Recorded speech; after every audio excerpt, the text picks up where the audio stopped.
मित्रों, क्या आपको पता है कि स्वर्ग जाने का असली हकदार कौन है और वह कौन सा पाप है जो मनुष्य करके स्वर्ग जाता है?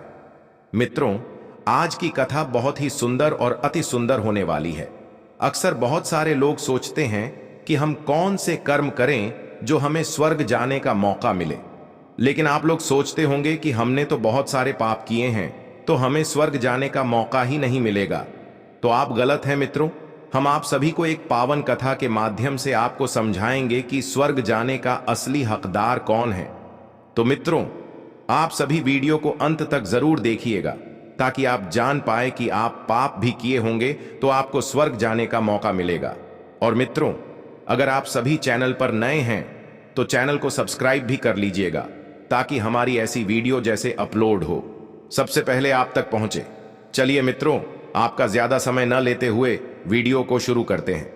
बहुत समय पहले की बात है, जब श्री विष्णु जी द्वारिका में थे, तब उनके पास नारद जी आए और पूछे, प्रभु, मैं आपसे एक प्रश्न पूछना चाहता हूं। तो विष्णु जी मुस्कुराए और बोले, शाखा, पूछो, तुमको जो पूछना है मैं तुम्हारे उत्तर का जवाब तुम्हें अवश्य दूंगा। तब नाराज जी बोले, प्रभु, मेरी समझ में यह नहीं आ रहा कि मनुष्य पाप करने के बाद भी वे स्वर्ग क्यों जाते हैं। हमारे मन में यह प्रश्न हमें बहुत चिंता में डाल देता है। तब विष्णु जी बोले, मैं तुम्हें इस प्रश्न का उत्तर एक कथा के माध्यम से दूंगा। बस तुम इस कथा को पूरी सुना, तब तुम्हें पूरी बात समझ में आ जाएगी कि मनुष्य पाप करने के बाद भी स्वर्ग क्यों जाता है। तब नारद जी बोले, प्रभु, मैं आपकी कथा को अपने पूरे मन और तन से सुनेगा और मैं इस पावन कथा को पूरे संसार में पहुंच जाऊंगा। भगवान विष्णु मुस्कुराए और बोले, नारद, यह कथा एक बार मेरे पास आए हुए एक अद्भुत व्यक्ति के जीवन पर आधारित है। सुनो ध्यानपूर्वक। बहुत समय पहले की बात है। एक गांव में धनपाल नाम का एक व्यक्ति रहता था। वह बड़ा धनवान था, लेकिन अपने धन का दुरुपयोग करता था। उसने अपने जीवन में कई पाप किए, जैसे दूसरों का अपमान करना, गरीबों की मदद न करना और अत्यधिक स्वार्थी होना। लोग उससे डरते थे और उसकी शिकायतें करते थे। लेकिन एक बार ऐसा हुआ कि गांव में भयंकर अकाल पड़ गया। भूख और प्यास से लोग मरने लगे। उसी समय धनपाल ने कुछ ऐसा किया जिसने सबको चौंका दिया। उसने अपनी संपत्ति का बड़ा हिस्सा गांव के लोगों को भोजन और पानी उपलब्ध कराने में लगा दिया। उसने मंदिरों में अन्न दान किया और हर गरीब की मदद की। उसका यह परिवर्तन अस्थायी था, लेकिन उस समय उसने सैकड़ों लोगों की जान बचाई। कुछ समय बाद धनपाल की मृत्यु हो गई। जब वह यमलोक पहुंचा तो यमराज ने उसके कर्मों का लेखा जोखा देखा। उन्होंने कहा, धनपाल, तुमने अपने जीवन में अनेक पाप किए हैं, लेकिन तुम्हारे द्वारा किए गए एक महान कार्य ने उन सभी पापों का भार कम कर दिया। इसलिए तुम्हें नरक नहीं, स्वर्ग का मार्ग मिलेगा। यह सुनकर धनपाल अचंभित हो गया। उसने पूछा, मुझे तो हमेशा यह लगता था कि मेरे पाप कभी क्षमा नहीं होंगे। ऐसा कैसे संभव है कि एक पुण्य कर्म ने सब बदल दिया। यमराज बोले, हे धनपाल, यह सृष्टि का नियम है कि यदि मनुष्य अपने पापों का प्रायश्चित करता है और समय रहते अच्छे कार्य करता है तो उसे उन पापों का दंड नहीं भुगतना पड़ता। तुम्हारे द्वारा किए गए दान ने तुम्हारे सभी पापों का प्रायश्चित कर दिया। यही कारण है कि तुम स्वर्ग के योग्य हो। यह सुनकर धनपाल ने यमराज से कहा, हे प्रभु, मैंने तो अपने स्वार्थ के कारण ही दान किया था। मुझे कभी लगा ही नहीं कि मेरे पाप माफ हो सकते हैं। फिर भी आपने मुझे स्वर्ग भेजने का निर्णय लिया। क्या यह वास्तव में उचित है? यमराज मुस्कुराए और बोले, हे धनपाल, यह सृष्टि का नियम है कि जब कोई व्यक्ति दूसरों के लिए निस्वार्थ भाव से कार्य करता है तो उसका प्रभाव गहरा होता है। भले ही तुम्हारे इरादे स्वार्थपूर्ण थे, लेकिन उस समय सैकड़ों लोगों की जान बच गई। इस एक कर्म ने तुम्हारे पापों का भार कम कर दिया। जीवन में किए गए अच्छे कार्यों का फल हमेशा मिलता है, भले ही वे छोटे ही क्यों ना हो। भगवान विष्णु ने नारद मुनि की ओर देखा और कहा, हे नारद, यही कारण है कि धनपाल जैसे लोग जिन्होंने पाप किए होते हैं लेकिन समय पर अपने कर्मों में सुधार कर लेते हैं, उन्हें स्वर्ग का मार्ग मिल जाता है। नारद जी ने प्रश्न किया, प्रभु, लेकिन क्या यह आवश्यक नहीं है कि मनुष्य के सभी कर्म निस्वार्थ हों? अगर कोई व्यक्ति स्वार्थी होकर भी पुण्य करता है तो क्या वह स्वर्ग का पात्र है? भगवान विष्णु बोले, हे नारद, कर्म का प्रभाव व्यक्ति की नीयत पर निर्भर करता है, लेकिन सृष्टि में अच्छाई का प्रसार करना ही सबसे बड़ा धर्म है। यदि कोई व्यक्ति अपनी गलती को समझकर उसे सुधार ले और समाज के लिए कुछ अच्छा करे, तो वह सच्चे अर्थों में पुण्य का अधिकारी बन जाता है।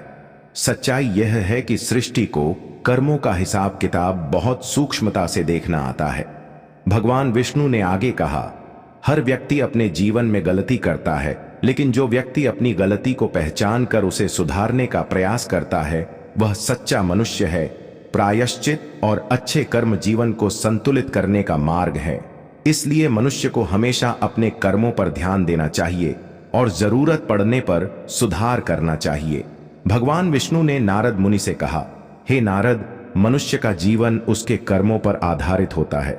धनपाल के जीवन से हमें यह शिक्षा मिलती है कि भले ही उसने अपने जीवन में कई गलतियां की, लेकिन सही समय पर किए गए अच्छे कार्यों ने उसके पापों का भार कम कर दिया।